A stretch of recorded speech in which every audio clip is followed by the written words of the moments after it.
os destaques da semana, entre os julgamentos do plenário do Supremo Tribunal Federal, você conferindo sempre aqui na TV Justiça. Plenárias está começando agora.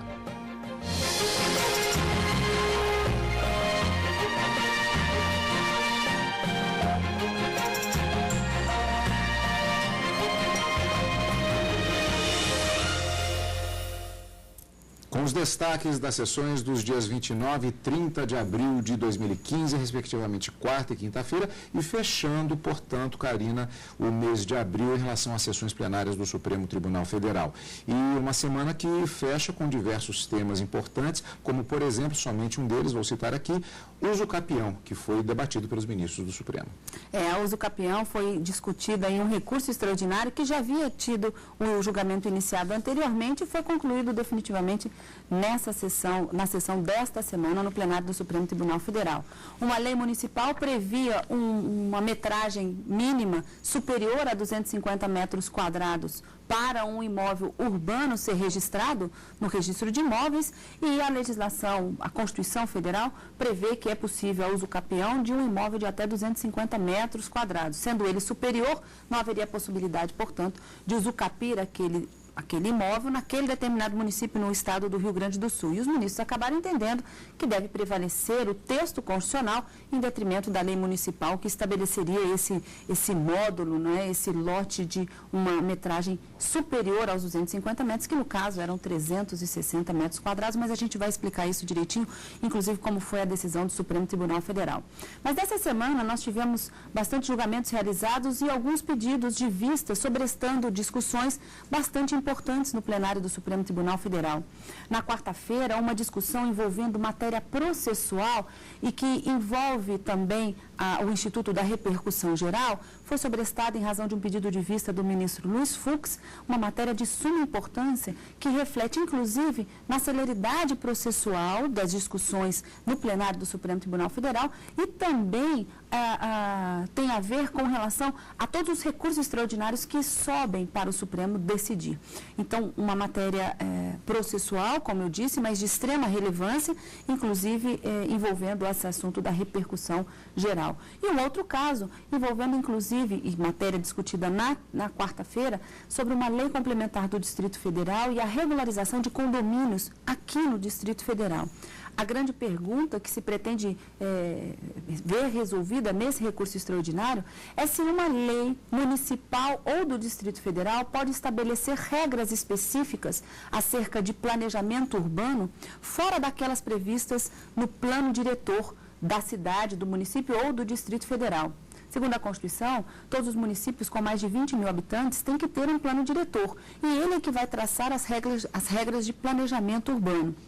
Pode uma lei, então, de forma paralela, estabelecer outras regras que não aquelas previstas no plano diretor? A discussão foi iniciada na sessão de quarta-feira, mas em razão de um pedido de vista, também teve o julgamento interrompido, daí isso deve voltar ao plenário do Supremo Tribunal Federal, com o voto vista do ministro que fez essa solicitação.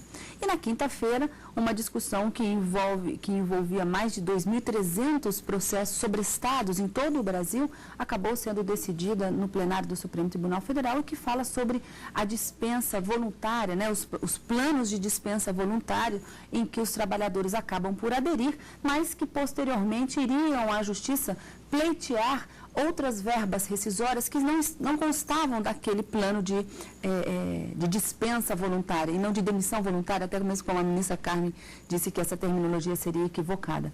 Os ministros acabaram decidindo que aquilo que ficou decidido nesse plano deve prevalecer e, portanto, não implicaria numa renúncia aos demais direitos, porque eles acabam trazendo mais benefícios. Mas foi uma decisão também de suma importância e que acaba colocando fim em mais de 2.396, salvo engano, que o ministro Ricardo Lewandowski falou durante a sessão de julgamentos. Então, uma semana bastante produtiva no plenário do Supremo Tribunal Federal. Nossa, você fez a volta toda já em relação toda a semana o que aconteceu, mas nós vamos ainda fatiar ainda mais, como sempre fazemos aqui no plenário, em relação às decisões que foram tomadas nas duas sessões desta semana no plenário do Supremo Tribunal Federal. Agora, sessões únicas, não mais acontece aquele intervalo que tradicionalmente ocorria por volta das 4 horas da tarde. A sessão vai agora entre 2 e 5 horas da tarde, uma sessão única, tanto na quarta quanto na quinta-feira.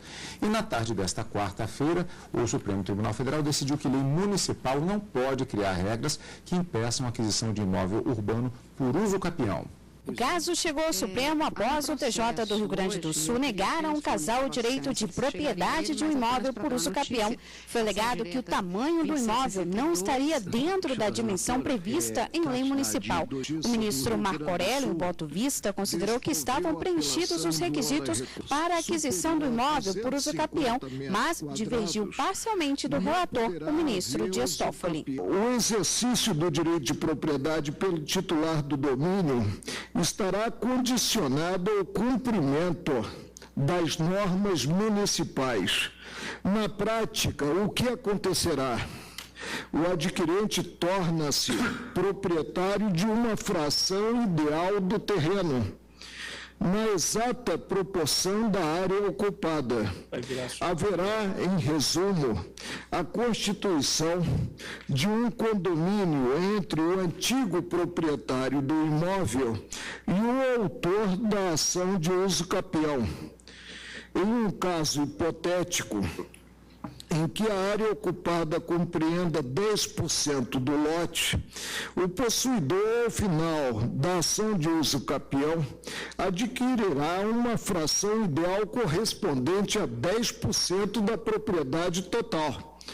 Passará a figurar como titular do domínio no registro geral, da proporção, repito, equivalente, aqui é um caso hipotético, equivalente a 10% do bem. A solução que propõe preserva, a um só tempo, a legislação local e assegura a plena efetividade de todos os dispositivos constitucionais mencionados anteriormente.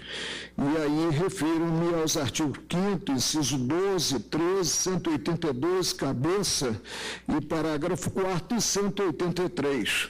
Admito a aquisição da propriedade mediante a uso capião, mas condiciono o exercício do direito real à observância da legislação urbanística, tendo em conta o inegável interesse público subjacente às normas de controle do uso e da ocupação do solo urbano, notadamente naquilo que diz respeito à instituição de uma área mínima para a criação de unidades imobiliárias autônomas. Conheço do recurso, já estou terminando, e dou-lhe provimento parcial para reformar o acordo recorrido, de modo a reconhecer a aquisição, por meio da uso capião, da fração ideal do terreno correspondente à exata proporção da área ocupada, vedando a criação de uma unidade imobiliária autônoma, com matrícula própria no Registro Geral de Imóveis, que seja inferior ao módulo territorial mínimo previsto na legislação municipal. É como voto. O ministro Luiz Roberto Barroso propôs que o caso retornasse à Justiça de Primeiro Grau, porque a decisão não fez referência aos outros requisitos constitucionais, entre eles a posse do imóvel por mais de 5 anos ininterruptos. Estou votando no sentido de acompanhar o ministro Toffoli quanto à incorreção da decisão de primeiro grau e determinando a volta dos autos ao juízo de origem para que verifique a presença dos demais requisitos do artigo 183. Presidente, é como voto Parcial, né? provimento parcial para devolver... Concorda com a tese jurídica. E concordo com a tese jurídica, quer dizer, portanto, concordo com a reforma da sentença, concordo com a tese da repercussão geral, mas devolvo a matéria ao juízo de primeiro grau para aferir a presença dos requisitos do artigo 183. A maioria dos ministros seguiu o relator e entendeu que o casal preencheu sim os requisitos constitucionais exigidos para o uso capião do imóvel urbano. O plenário reconheceu também por maioria a repercussão geral e estabeleceu a tese de que, observadas as exigências da Constituição para a concessão de uso capião, norma municipal não pode impedir o reconhecimento reconhecimento do direito à propriedade. Os ministros também voltaram a julgar 2 agravos regimentais. Em ambos os casos, o STJ e o TST negaram a subida ao Supremo de recursos extraordinários mediante a aplicação das regras da repercussão geral. O ministro Luiz Roberto Barroso seguiu o relator e negou provimento aos agravos, mas ressaltou que esse tema deve ser observado com cautela pela Corte. O acesso direto ao Supremo pela via da reclamação, tendo por base paradigma proferido sob regime de repercussão geral, somente se viabiliza em hipóteses verdadeiramente teratológicas e depois de esgotada, e aqui o ponto que Vossa Excelência suscitava, presidente, depois de esgotada a instância de origem. Foi pedido vista dos recursos. A análise sobre a regulamentação de condomínios fechados no Distrito Federal por meio de lei também retornou à pauta. O caso tem repercussão geral reconhecida. O ministro Luiz Fux disse no voto vista que o plano diretor de um município ou do DF é um instrumento básico da política de desenvolvimento urbano. Para ele, por se tratar de um planejamento em linhas gerais, nada impede a edição da norma complementar. Fica claro, portanto, à luz da Constituição e da doutrina, que o plano diretor é um instrumento legal que dita a atuação do município ou do Distrito Federal quanto ao ordenamento urbano, traçando apenas linhas gerais. Porém, a sua execução pode se dar mediante a expedição de outras leis e decretos, é que houve uma lei distrital, desde que guardem conformidade com o plano diretor. No caso, em exame, eu verifico que a lei impugnada, ao dispor de forma específica sobre projetos urbanísticos com diretrizes especiais para unidades autônomas, apenas deu execução às determinações gerais do plano diretor, não alterando em essência. Nisso não há qualquer violação à Constituição Federal. Se, por outro lado, as disposições de lei objeto de impugnação pelo recurso extraordinário contrariam as diretrizes do plano diretor, trata-se de matéria infraconstitucional, cujo enfrentamento por esse Supremo é vedado pela súmula 280. No meu voto, eu conheço do recurso ordinário e, acompanhando o relator, eu nego-lhe provimento. O julgamento foi suspenso após um novo pedido de vista do ministro Dias Toffoli. Tem sido uma marca das últimas sessões do Supremo essa continuidade de temas sobre os quais havia pedidos de vista. Houve semanas em que o pedido de vista foi apresentado, voltou o seu tema na sessão seguinte. Isso tem sido uma característica, finalizando diversos temas importantes, como foi o caso dessa quarta-feira, como você já disse antes, Karina. Houve o capião, houve questão debatida em reclamação, houve agravos também, várias questões que fecham a jurisprudência do Supremo. Nesse caso do recurso extraordinário envolvendo a uso capião, o julgamento havia sido retomado com o voto vista do ministro Luiz Fux na semana anterior, quando o ministro Marco Aurélio fez um pedido de vista regimental, mas na quinta-feira não houve tempo para que esse processo retornasse e fosse concluído. Então, na quarta-feira, o ministro Marco Aurélio apresentou o seu voto vista e acabaram decidindo pela prevalência dos requisitos previstos na Constituição para a aquisição da propriedade de um imóvel urbano em razão desse instituto chamado uso capião. O que significa isso? Significa o direito das pessoas que utilizam de um determinado imóvel urbano com metragem não superior a 250 metros quadrados, localizado na área urbana da cidade, e utilizam para moradia própria e da família por pelo menos 5 anos, de forma ininterrupta e de forma mansa e pacífica, sem que haja qualquer interpelação ou qualquer, vamos dizer assim, desgaste com o próprio proprietário. Então, se a posse é mansa, pacífica e ininterrupta há pelo menos 5 anos e um imóvel localizado na área urbana de um determinado município, e essa metragem não supera 250 metros quadrados, é possível se buscar judicialmente o reconhecimento da propriedade desse imóvel. E era justamente isso que o casal, nesse recurso extraordinário, nesta ação, buscava ver reconhecido pela Justiça.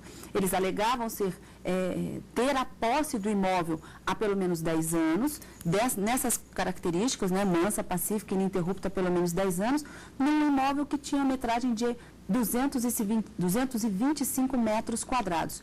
Mas havia um óbice em relação à legislação do município de Caxias do Sul, que dizia que não havia possibilidade de divisão de lotes municipais numa metragem inferior a 360 metros quadrados. O ministro Dias Toffoli, relator desse recurso extraordinário, Ele até disse, seria impossível a uso capião de qualquer imóvel urbano nesse município em razão da lei municipal, já que o limite máximo, como eu disse, previsto na Constituição, são 250 metros quadrados.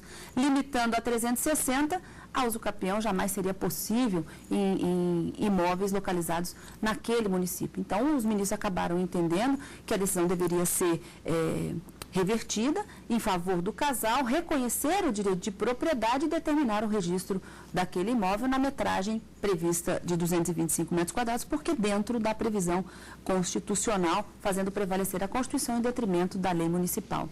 Mas um outro caso também, que esse caso foi resolvido, houve uma votação encerrada, né, nesse recurso extraordinário. E um outro caso, também de bastante relevância e importância para a jurisprudência do Brasil, trata da possibilidade de se interpor reclamações em razão da não aplicação pelos tribunais de origem da tese firmada pelo Supremo Tribunal Federal em sede de repercussão geral. Vamos tentar traduzir tudo isso. Os recursos extraordinários, para serem julgados aqui no Supremo, eles precisam ter uma relevância social, jurídica, econômica e ou política para que esses temas sejam debatidos aqui no plenário. Ou seja, tem que ir além do direito subjetivo de uma única pessoa, tem que alcançar diversas pessoas.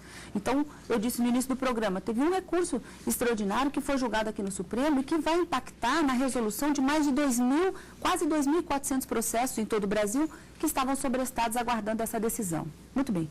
Ao final do julgamento de um recurso extraordinário com repercussão geral reconhecida, os ministros firmam uma tese. E essa tese deve ser aplicada a esses outros recursos, processos que estão sobrestados nos tribunais de origem. Só que da aplicação dessa tese, muitas vezes, a parte que entra com essa reclamação é uma ação trazida ao Supremo para dizer assim, olha, Supremo, aquilo que você decidiu não está sendo cumprido pelo tribunal. Não é? Então, é uma ação que traz ao Supremo aquela discussão que entende violadora de um direito que a parte alega.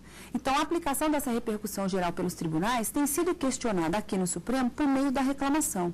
E nesse caso específico, que gerou todo o debate na quarta-feira, o ministro Ricardo Lewandowski, que era o relator das duas reclamações, entendeu que elas não seriam cabíveis porque não haveria violação ou usurpação da competência do Supremo nos casos em que a repercussão geral não teria sido aplicada pelo Tribunal de Origem. E contra essa decisão do ministro Ricardo Lewandowski, foram propostos 2 agravos regimentais para provocar essa discussão no plenário do Supremo Tribunal Federal.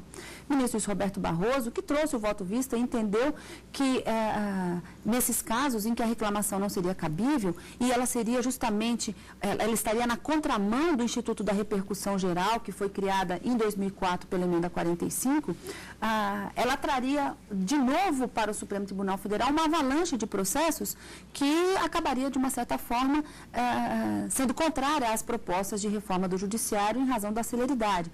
E acabava que não conhecia, negava provimento a esses agravos. Mas, como eu disse, essa discussão sobre a reclamação, se ela é cabível ou não, o ministro Luiz Roberto Barroso propôs até que, em casos teratológicos, fosse aplicada uma multa em razão do descabimento dessas reclamações, é um assunto de extrema importância, envolve o direito processual na aplicação desse instituto e que pode retornar ao plenário dentro em breve com o voto vista do ministro Luiz Fux em razão de um pedido de vista. Mas é um tema também de suma importância, que foi iniciado na quarta-feira e que deve retornar em breve ao plenário do Supremo. E por falar nisso, Karina, ainda não terminou a nossa revisão sobre os acontecimentos da quarta-feira. Ainda na sessão da quarta, o plenário do STF decidiu por maioria que lei do Plano Real sobre contratos de aluguel é constitucional. Sobre este mesmo tema foram julgados em conjunto 5 recursos extraordinários. Nós voltamos com Carla Lucena. O questionamento era se a lei que alterou o padrão monetário do Plano Cruzeiro Real para o Plano Real e estabeleceu critérios para a conversão de valores dos aluguéis e também para a periodicidade dos reajustes desses contratos poderia ser aplicada de forma retroativa. O julgamento foi retomado com o voto vista do ministro Teori Zavascki, que divergiu do voto do relator ministro Marco Aurélio. Para ele, não houve inconstitucionalidade e a norma poderia sim ser adotada imediatamente. A lei nova incide imediatamente sobre as cláusulas nele incorporadas por força do preceito normativo cogente, ou seja, aquelas cujo conteúdo foge ao domínio da vontade dos contratantes. realmente, em casos de situações jurídicas oriundas de contrato, notadamente se tratando de contratos de trato sucessivo e execução diferida, que incorporam cláusulas regradas por lei, é pacífica a jurisprudência no sentido de que não há direito adquirido à manutenção de tais cláusulas. Disciplinados em lei de forma abstrata e geral, elas são suscetíveis de alteração com eficácia imediata, inclusive em relação aos contratos em curso de execução. Assim, segundo o Supremo, as normas que alteram o padrão monetário e estabelecem critérios de conversão dos valores em face dessa alteração se aplicam de imediato, alcançando os contratos em curso de execução, uma vez que elas tratam do regime legal da moeda, não se lhes aplicando por incabíveis as limitações do direito adquirido do ato jurídico perfeito. Aliás, se aplicam sim essas limitações, mas obviamente que entendidas daqueles casos que a norma nova se aplicaria ao passado. Também diz o Supremo, não há direito adquirido a que benefícios da Previdência Privada serão fixados segundo o valor do salário mínimo, se lei posterior fixa nova escala móvel, alcançando obrigações de origem contratual ou não. E cito aqui os precedentes. É nesse sentido também a orientação do STJ, que adotou, por exemplo, no que se refere às cláusulas contratuais de reajuste de prestações e benefícios da Previdência Privada, em contratos de locação e em relação às normas que procederam ao expurgo da correção monetária mediante tablitas. É certo que no julgamento da ADI 493, o Supremo considerou inconstitucional a norma que alterou para os contratos em curso do sistema financeiro da habitação o índice de correção monetária anterior, OTN, para o PC, ou o PC pela taxa referencial. No entanto, tal precedente de modo algum infirma a jurisprudência acima citada. É que o fundamento da inconstitucionalidade na referida ação direta não decorreu propriamente da modificação do indexador monetário, mas sim da substituição de um indexador monetário, ou seja, que reflita a variação do poder aquisitivo da moeda, por um indexador não monetário, que não reflete a correção da moeda, mas as variações do custo primário da captação dos depósitos a prazo fixo. Está claramente definido no acordo do Supremo. Aliás, isso restou expresso no voto do relator ministro Moreira Alves. Cito, não é, pois, a taxa referencial índice de atualização monetária, razão pela qual não há necessidade de se examinar a questão de saber se as normas que alteram o índice de correção monetária se aplicam imediatamente, alcançando, pois, as prestações futuras dos contratos celebrados no passado. Portanto, naquele precedente não se discutiu essa questão. Veja-se que no precedente entre referido relativo ao reajuste de vencimentos de servidores, que tem garantia constitucional de irredutibilidade, o Supremo considerou legítima a aplicação da lei nova, mesmo que editada quando já decorrido o período de apuração do índice de reajuste. Eu estava me referindo aqui à questão da correção monetária do Fundo de Garantia. Prosseguindo, assim, portanto, a questão de direito que ora nos ocupa há de ser enfrentada e resolvida com base no pressuposto reiterado pela jurisprudência do Supremo Tribunal Federal, de que as normas que tratam de regime monetário, inclusive, portanto, as de correção monetária, têm natureza institucional e estatutária, insuscetíveis de disposição por ato de vontade, razão pela qual a sua incidência é imediata, alcançando as situações jurídicas em curso de formação ou de execução. Ela não tem aplicação retroativa, mas tem aplicação imediata. E agora nós vamos direto para a sessão plenária da quinta-feira. O Supremo Tribunal Federal decidiu que trabalhadores que aderirem ao programa de demissão voluntária não têm direito ao que não está previsto no acordo coletivo. O julgamento resolveu quase 2.400 casos parecidos. O programa de desligamento incentivado foi proposto em 2001 pelo antigo Banco do Estado de Santa Catarina, o BESC. A instituição financeira foi sucedida pelo Banco do Brasil. A defesa do banco alegou que os trabalhadores que aderiram à demissão voluntária não têm direito às verbas trabalhistas não previstas no acordo coletivo. Foi feito um termo de quitação, e nesse termo de quitação se declarou que concorda em transacionar o objeto de todo o contrato. Já a defesa da ex-funcionária do BESC, que teve esse direito reconhecido pelo Tribunal Superior do Trabalho, disse que os trabalhadores não tiveram alternativa. Defendeu ainda o direito da cliente de receber as verbas trabalhistas previstas no contrato de trabalho inicial. Não é válida a renúncia, porque é contrária à norma estatuída no parágrafo 2º do artigo 477, que é textual a dizer que sua incidência se dá, abre aspas, qualquer que seja a causa ou forma de dissolução do contrato. O ministro Luiz Roberto Barroso, relator do caso, deu provimento ao recurso do banco. Ele considerou que os acordos coletivos são legítimos e que as determinações aprovadas no documento são válidas e não ferem a Constituição Federal. Considero que a negociação coletiva tem um caráter emancipatório do trabalhador, liberando-o da minoridade do paternalismo estatal excessivo, sem deixá-lo desamparado. Autorizar o empregado a burlar o acordo coletivo ao qual aderiu voluntariamente, e aqui eu destaco, e com todas as vênias, a adesão ao acordo era facultativa porque esses empregados tinham estabilidade e, portanto, eles não perderiam o emprego. Aderiram porque consideraram mais vantajosa esta adesão. E prossigo, penso que autorizar o empregado a burlar o acordo coletivo ao qual aderiu voluntariamente é passar a mensagem errada. O hipossuficiente deve ser protegido, e com isso estamos todos de acordo, mas não tem o direito de ser incorreto. A decisão foi unânime. O caso tem repercussão geral e o entendimento pode ser adotado em quase 2.400 casos que aguardavam o julgamento desse recurso.